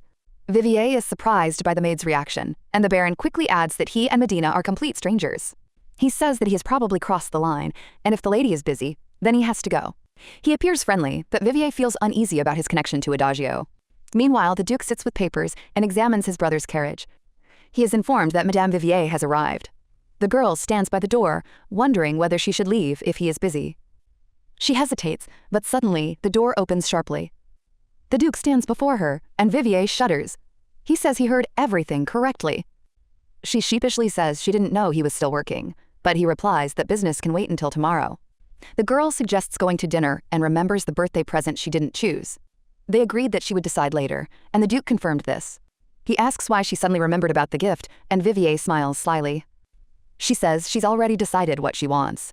Soon they sit down at the table. Vivier reminds that Daddy promised to fulfill any of her wishes. Now she wants to discuss the gift and asks if she can get it in cash. The Duke suggests they talk over dinner. The girl notices that only her favorite dishes have been prepared in the kitchen and is surprised how they guessed. The Duke laughs and says that the chef should be given a bonus. Vivier reminds him that last time he wanted to put him into eternal sleep, but the man replies that since everything is fine with his health, he can eat in peace. The girl wishes bon appetit and tastes the food with delight. The Duke watches her with a smile and asks how much money she needs. Vivier replies that as much as Daddy loves her. From the expression on his face, she wonders if this is too much. The Duke turns to the butler and asks what reward they received from the king for defeating the monsters. He replies that it is about 80,000 gold pieces, and the Duke orders everything to be moved to Vivier's room. The girl, in shock, estimates the amount and remembers that Justin's carriage cost 50,000. Such generosity must be repaid properly, and she turns to her daddy again. She asks him to temporarily avoid going up to the 2nd floor. The man asks, surprised, why? Vivier says that he can accidentally knock down walls out of happiness. Then the 2nd floor will become one big hall. The Duke jokes that the 3rd one will be too. The girl is struck by his calmness and returns to business, asking if there are guilds in their domain. He wonders how she knows about this, and Vivier replies that she heard it from Justin. The country has a guild of mercenaries, information, and workers. These 3 guilds existed 100 years ago, but architectural technology and the workers' guild took a step backwards. After some time, Vivier comes to one of the guilds and declares that he wants to hire 3 workers. She asks if everyone is gathered and gives orders. He orders one to prepare 20 logs of the required size, and another to collect bundles of cyan, and get 60 pieces of high-quality goblin leather. They agree. Despite the late night, the guild is packed, as goblin skins are no longer for sale, and the hunters have gathered here. There are many goblins in the lands of Andante, and people used to make money from their skins. But under the previous duke, trade declined, and the kingdom of Effin refused to import, and export ceased. 4 days later, the materials are in front of Vivier, and she says that it is enough. Taking advantage of the spirit's patronage turned out to be easier than she thought. To summon the spirit of the wind, you just need to move your hands over the medallion. There are also spirits of earth, water, and fire inside, and now she knows how to summon them. Vivier turns to Tara, who says she hasn't seen the child summoner for a long time. The girl asks if she is surprised by her new appearance, but Tara replies that it is the matter of the sacred object of time. She is not surprised by the appearance, because she sees a spirit shining with pure light. Vivier thanks her shyly, and thinks that she feels embarrassed for asking for money. She asks Taru for help and asks if she can make a request. She needs a huge bunker 3 stories underground. Tara calmly replies that it's not difficult and asks to wait a little. Vivier hears muffled sounds, and soon Tara says that everything is ready. The girl is amazed that the cave appeared so easily, and Tara suggests going down. Vivier is delighted, and Tara asks if she likes it. The girl thanks her and says that now she can calmly get to work. But Tara asks to wait and asks an unexpected question. Doesn't she want to summon other spirit kings as well? Vivier asks who he's talking about, and Tara says that others are interested too. The girl wonders if something grandiose is really needed for the call. Tara advises to take advantage of the opportunity because she will be bored and worried. She suggests trying it now because one can borrow power from the spirit kings. Elaim, the king of water, appears, capable of healing or plunging into eternal sleep. Then Sullivan, the Fire King, declares that he almost fell into eternal sleep from boredom. He is pulled up by the Sylph, the Queen of the Air. Vivier is amazed that she actually summoned the Spirit Kings and introduces herself. One of them sounds like a cold mind and says he won't take care of the child. Sullivan proposes world conquest, and Vivier notices his aggressiveness. The Sylph offers a cool breeze with a smile, and the girl considers her the strangest. Sylphide asks what she's thinking, and Sullivan demands to get down to business. Vivier sighs, and the spirits argue among themselves. She apologizes and says that their voices give her a severe headache. The spirits fall silent and gradually disappear, promising to meet later. Vivier apologizes again, and Tara says it's time for her to go too. The girl doesn't understand why talking to the spirit kings is always so difficult. She notices the little water spirit Undine. Vivier realizes that she has already done enough today.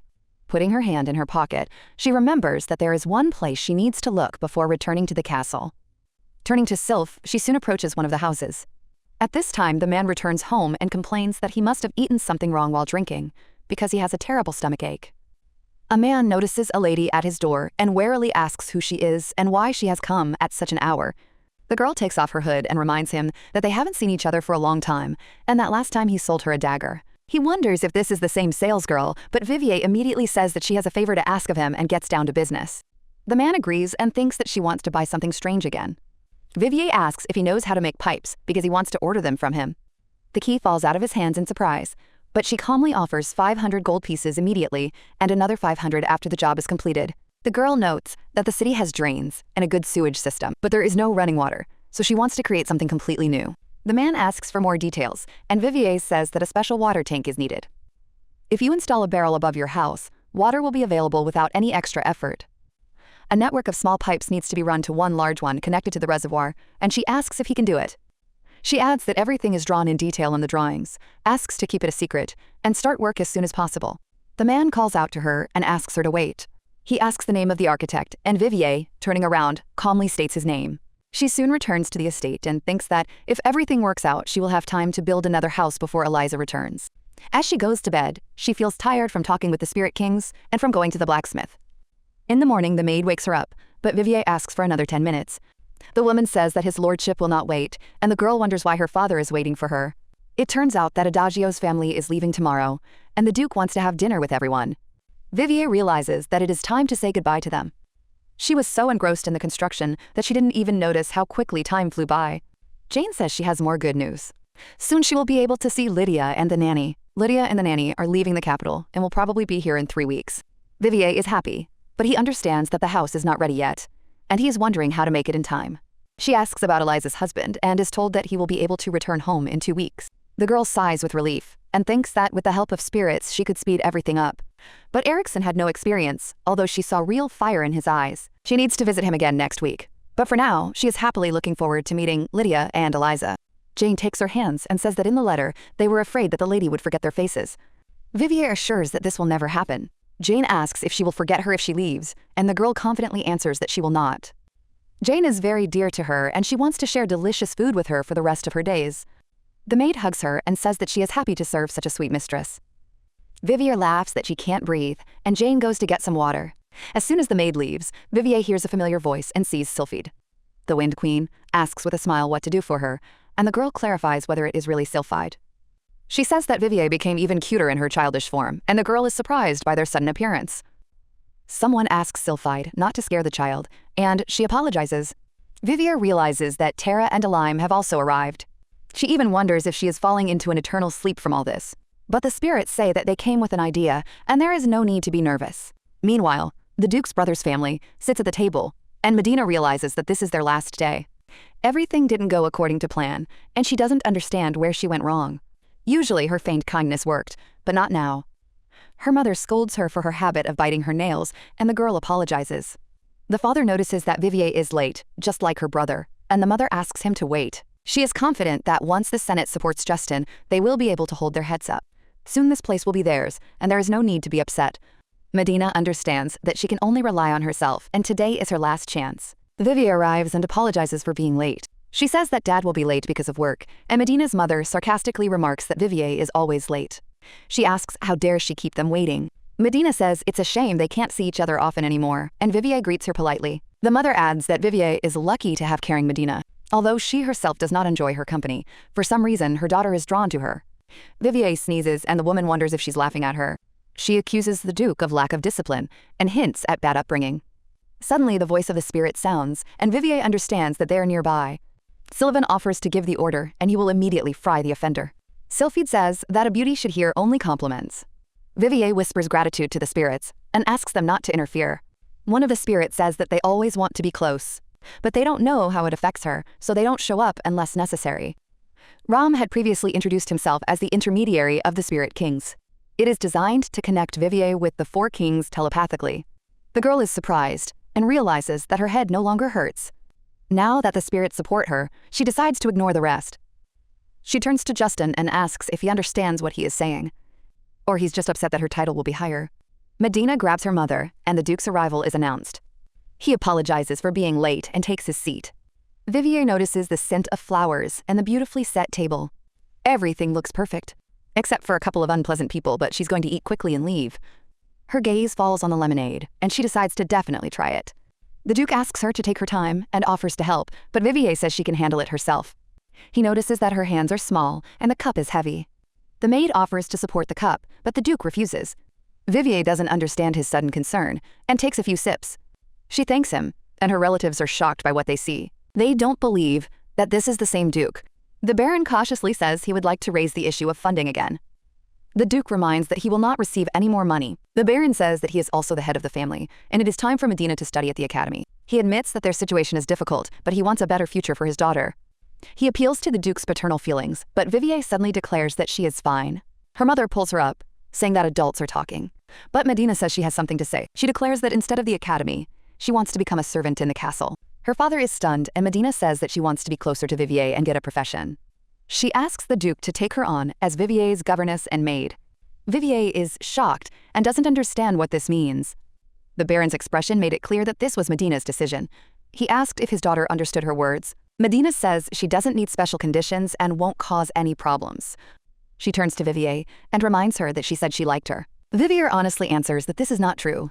Medina tries to object, but the Duke addresses her directly. He declares that he will never entrust his daughter to amateurs like her. He adds that before thinking about paying for tuition, it's worth first passing the entrance exam. If she passes the exam successfully, he will pay for the entire tuition because he understands how much the Baron worries about the future of his children. The Baron admits that the funding is lost and cannot figure out where it all went wrong. Vivier watches Medina and notices that she has deliberately lowered her head, hiding her facial expression. His father's decision sounds harsh and final, and Vivier mentally applauds him for depriving the Baron of his support.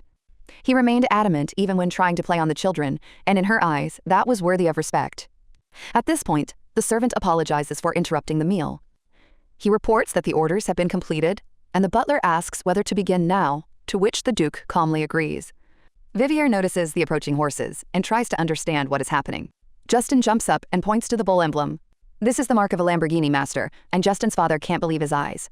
The Baron asks his brother if he placed the order, and the Duke confirms it without hesitation. He then extends his hand to his daughter and asks if she likes what she sees. Vivier admires the carriage and asks what it is for. The Duke replies that although it is late, it is her birthday present. The servants whisper that Madame Vivier will be the first to ride such a miracle. One is envious that he saw Lamborghini's creation with his own eyes during his lifetime. The girl looks around and wonders why there are so many people around. Jane explains that custom-made Lamborghini carriages are a rarity even in the capital. That's why everyone wants to at least take a photo next to it. Vivier admits that the carriage looks incredibly luxurious. Even Baron Adagio could not hide his astonishment and turned away with his nose in the air. The others look tense too, especially Medina, but Vivier decides not to worry about it. Jane suggests a snack before the trip, and Vivier asks what exactly they have prepared. The maid says the cooks did a great job, and the girl smiles and suggests that these are carriage-shaped cookies. Jane shows off some horse cookies made in dark colors. Then he opens the second plate. There is a dish created in the style of her carriage, made from the finest beef. Jane asks if she named the carriage, and Vivier wonders if that's necessary. The maid gently reminds her that this is the first gift from the Duke, and the girl decides to ask her father to come up with a name later.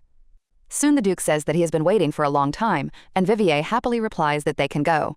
He presses a button and the carriage door opens by itself. The girl is amazed and, entering inside, admires the coziness. She sits down, and the Duke asks if she is comfortable, to which she confidently replies that she is. Then she carefully asks if the purchase was too expensive. After all, he had already given her money, and the carriage was so luxurious that even the Baron was shocked, and she did not want to be a burden to her father. The Duke calmly says that this is only the second gift.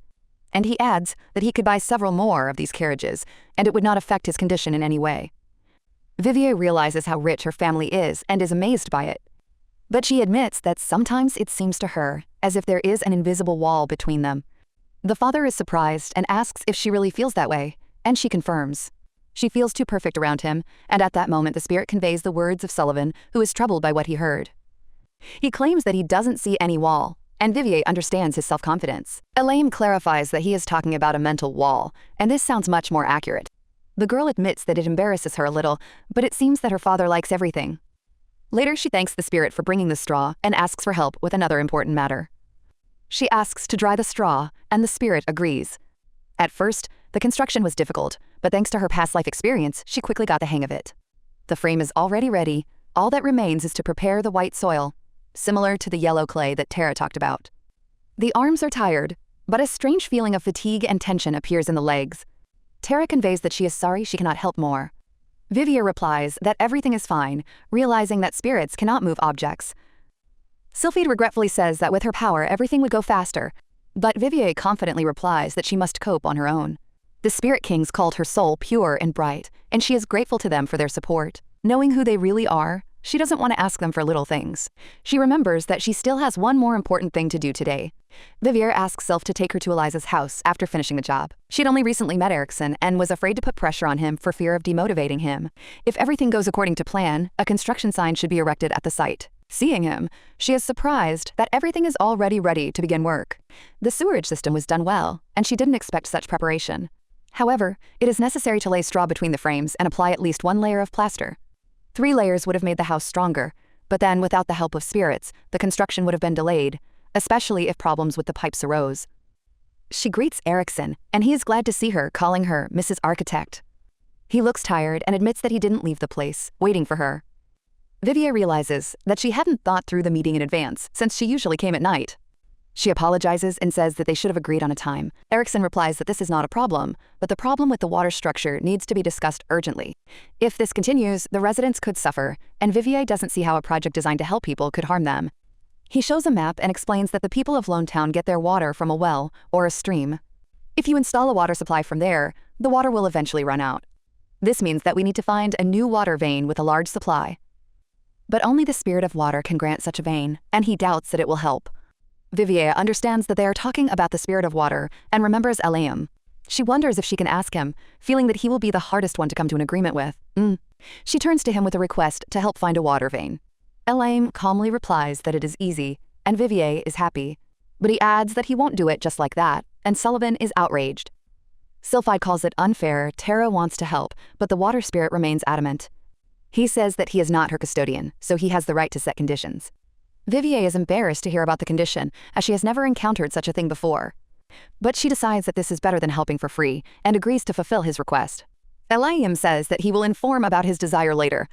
And now he will create a water vein and bless it, so that the water will not dry up even during a drought. Vivier thanks him sincerely and with relief. A few days later, someone remarks with disappointment that the task was not so easy. The Duke coldly says that he has already spent enough time on him. He is unhappy that his reputation is suffering because of his mistakes. And he warns that if you are going to lie, you should do it in such a way as not to get caught. He reminds him of his son's protection, and the Duke replies that he will choose a suitable punishment for him. Then an idea comes to him, and he picks something up. After some time, he says that he will introduce himself again. He says that his name is Patrick Novice, and he will be Vivier's tutor, and the girl asks in surprise whether he will start teaching her today. He replies that yes, and emphasizes that first and foremost he is her teacher, not a baron. That's why he asks to be called simply Patrick. Vivier agrees, but in her heart she doubts whether this man is really her mentor. After all, he is known as a swindler who changes masks and harms the nobles, undermining the Duke's reputation. She doesn't have much interest in him, but she remembers her father's words that he is educated and that she has something to learn from him. The Duke is confident of his loyalty and that he can put him in his place if necessary, and Vivier is better off hiding his genius. She says that she is not a genius, but her father only asks her to remember the main rule: never use formulas in front of him. After some time, the man says that before the first lesson he has a task for the lady, and Vivier is surprised, because she has never heard of such a thing before. He explains that he doesn't know her level of knowledge and needs to test it, and the girl understands that they are really going to test her. She expected something like this, but she is still worried that she might not reach the required standards, although she cannot refuse, because that is what her father ordered. Vivier admits that he is afraid of the complexity of the task, but the man calmly reminds him that this is his responsibility as a teacher. She feels like he is putting pressure on her, and even though she has the title of princess, she still remains a 3-year-old child who is afraid of not being smart enough. The man begins to explain the essence of the task, and Vivier decides that he will turn these lessons upside down. Several days pass, and construction noticeably speeds up, although at first there was a shortage of tools. But thanks to Ericsson's preparation, the work did not stop. The installation of the load-bearing beams took time, but everything was done firmly and reliably.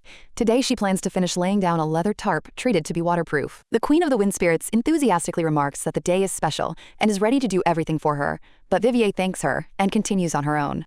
Working with her hands invigorates her, and they found the water vein thanks to Elaim. The most difficult part seemed to be the plastering, but with the help of the spirits of the earth, everything went faster. All that remains is to install the roof, and the construction can be considered complete, but Vivier feels like she has forgotten something important. And suddenly he remembers Patrick's assignment. He said that based on her answer, he would decide whether he would conduct the classes at all. Her task was to figure out how to make 1,000 from one gold piece safely and efficiently. She didn't believe then that this was a task for a 3-year-old child, and thought that he was doing it on purpose. The thought even flashed through her mind that if he refused to teach her, she would calmly return to games and sweets. But she doesn't want to disappoint her father, and in the meantime, Patrick meets the Duke before class. He notices a crowd of people around the Duke and asks what is going on, and he replies that he just went out for a walk. Patrick realizes that the assistants have decided to secretly observe the lesson, and thinks that this is even more interesting. He is sure that Vivier will not cope, because what can a 3-year-old know about money, and her answer will be below expectations. Then it will become clear to everyone that it is too early for her to learn from him, and he will finally be freed from the responsibility of teaching children. He invites the Duke to attend the lesson. The Duke agrees, and Patrick is confident that he will drive Vivier into a corner today. In the room, he greets her and announces that the first lesson will be observed by the Duke and his assistants. He asks if she solved the problem, and Vivier calmly replies that she did. Patrick asks to tell him how to turn 1 gold coin into 1,000 in the most efficient way. He is sure that she consulted with the maid, but Vivier asks if he set the deadline. Patrick thinks about it, and she suggests buying a bag of flour for 1 gold sack. She explains that she will store it until the drought and sell it for more, because the price will increase. The servants admire her for taking into account changes in value over time. Patrick admits that the answer is worthy, but still intends to point out the shortcomings. However, Vivier adds that there is another way. You can place a bet on the racetrack and, if you're lucky, win 1,000, although the chances are almost 0. The knight notes that she took into account the condition of luck, and she said outright that she understands the risk, which makes her smart for her age. The Duke smiles, and Patrick asks if that's all. He recalls that an effective and efficient method was needed, and hints that there are faster solutions. Then Vivier says that if she needs to turn 1 gold coin into 1,000 right now, she uses her own method. She runs up to her father and asks to exchange 1 gold coin for 1,000. The Duke agrees without hesitation because he is ready to do anything for his daughter. The observers are amazed by her resourcefulness and the fact that she found a loophole in the task. Sylphide is outraged by Patrick's coldness, and Sullivan believes that such people always go all the way. Patrick is forced to acknowledge her talent and applauds. He notes that even with mistakes, her intelligence far exceeds her age. And he honestly says that he didn't expect such a level. He decides to move on to a more challenging program, and Vivier thanks him. The Duke praises his daughter, but she modestly brushes it off. She admits that without her father's previous words, she would not have given the final answer. Earlier, on the day of the first trip, she asked her father a question. She knew that the Baron would be jealous of a carriage, and asked why such a gift then. The Duke admitted that envy was possible, but ordered a carriage with protective magic because Count Iret wanted to invite her. He refused the Count because Vivier was too young, and the girl was surprised by this invitation. She had not seen her family for 3 years and thought about the relic that had almost been destroyed, but her father said that she was mistaken about Count Iret. After Sienna's funeral, their estate suffered a disaster, and they had to rebuild everything, saving on many things. The Count wanted to help, but the Duke refused, citing the need for rest. He was afraid that Vivier might be taken away, and the girl didn't understand what he meant. The Duke says the Count has a warm and harmonious atmosphere, not at all like their duchy. But Vivier confidently declares that she wants to live here and is happy next to her father. She says that the food in the castle is delicious, the people are kind, and her father is caring. The Duke asks her to always tell him about problems while he is around. She thanks him and promises to remember, and he asks again about the name of the carriage. Realizing that everyone is waiting for an answer, she admits that she hasn't come up with anything yet. She goes through the options in her head, the strangest and funniest ones, and finally makes a decision. After class, she thanks Patrick and hears a noise in the hallway. It turns out that a nameplate has appeared on the carriage, but some people think it is too simple. Someone suggests adding diamonds to make the word Kikini stand out more. Vivier is surprised that the sign was installed so quickly and that the servants are arguing over it. People in the duchy are sometimes strange, and meanwhile the coachman announces that they will arrive at the hotel in an hour. The nanny asks to go faster, but the coachman warns of the danger for children and the sick. Lydia suggests that Eliza take a rest on the road, as she hasn't slept for several days. Elisa refuses, remembering Sienna and feeling a duty to be there for Vivier. Sienna once offered her to become her child's nanny. Eliza agreed not for convenience, but out of love and devotion to Sienna. Their child was Vivier. But at the first meeting, the nanny was frightened by her condition. The girl was thin, covered in bruises and abrasions. Then Eliza tried not to panic and believed that everything would work out.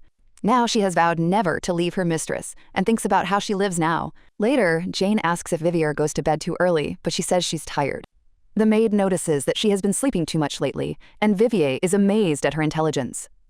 She was indeed busy with construction, and thanks to Eliam and Sullivan, the boards became flexible for shingles. She can't talk about it and makes excuses by saying that she is preparing for hibernation.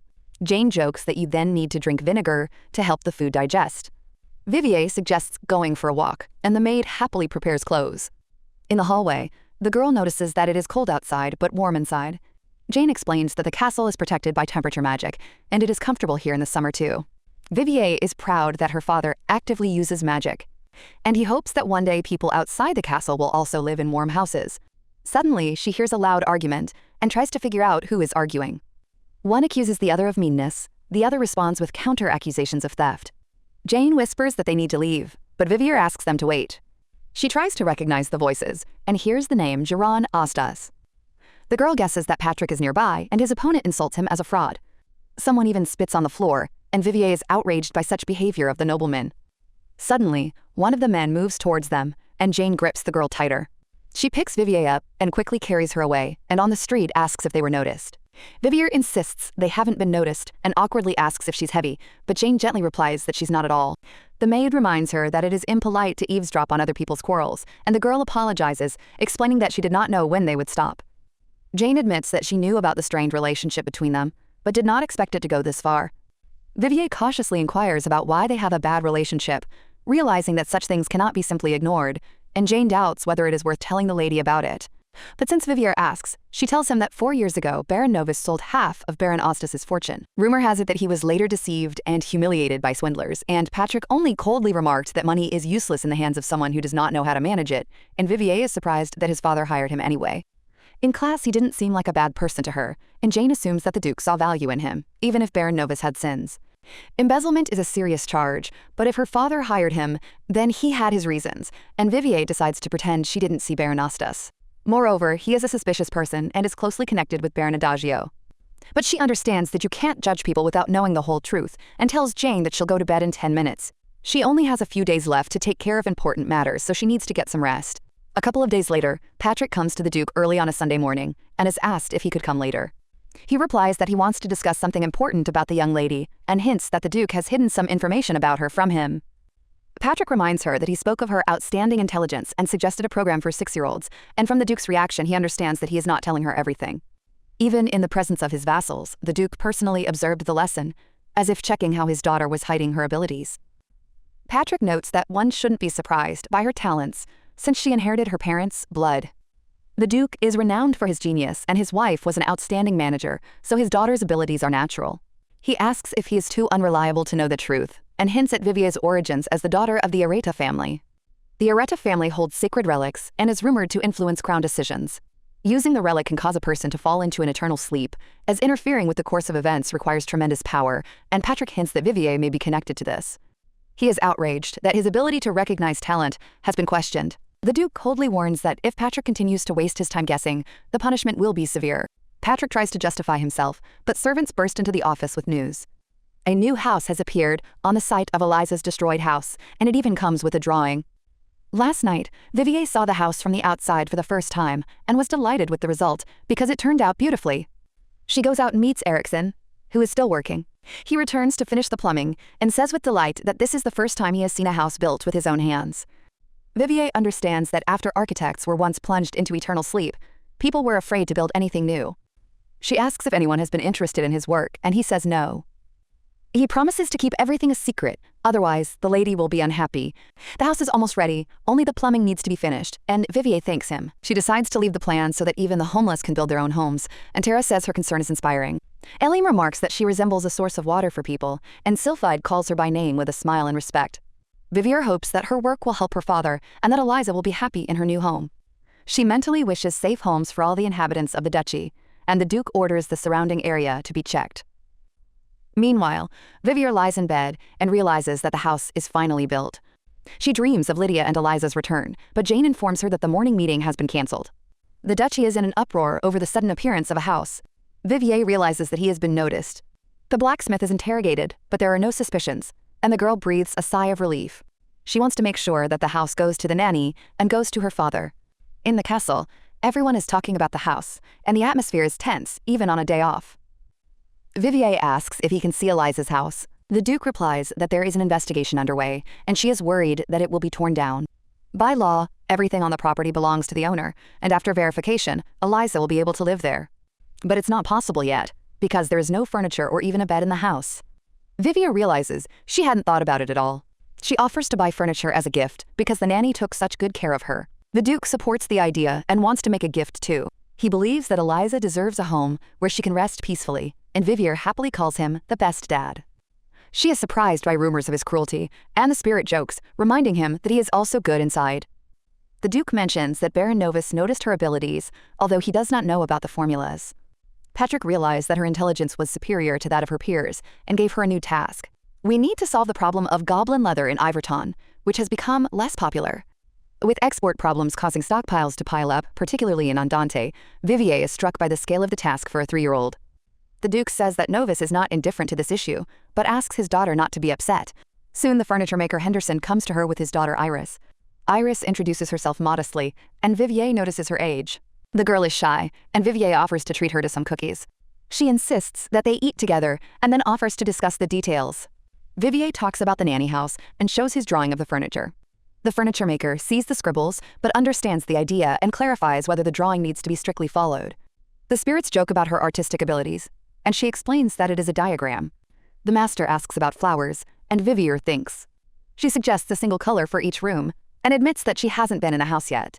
Iris quickly sketches out a plan for the house. The plan turns out to be surprisingly accurate, and Vivier is amazed by the girl's powers of observation. Iris asks who will live in the house. Jane replies that in addition to the nanny, there will also be a boy and a girl, and the master gives advice on choosing furniture.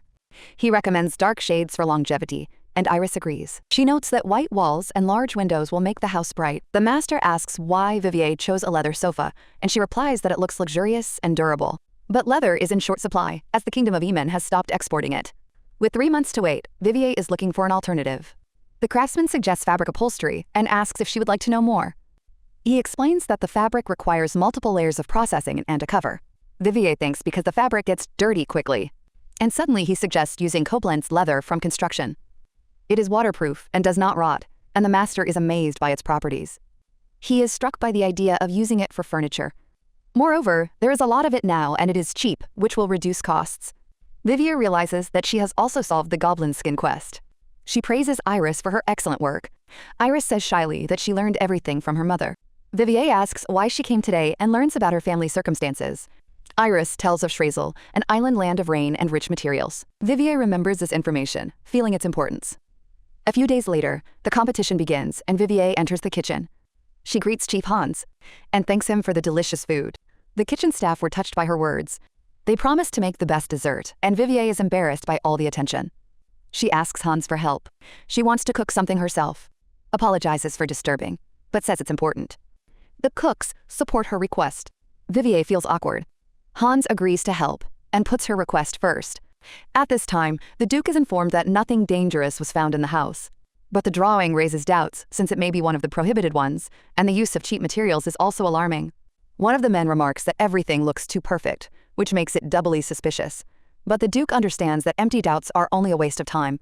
The housing problem is one of the most pressing in Ifritan, as refugees who have lost their homes are forming groups, which is becoming a threat to order. And yet, the suddenly appearing house and plans, although they raise questions, could be the first step towards a long-held dream of large-scale construction. Letters are already arriving from the lonely city, from people dreaming of their own home, and someone is offering to build 3 more, just like it as a test.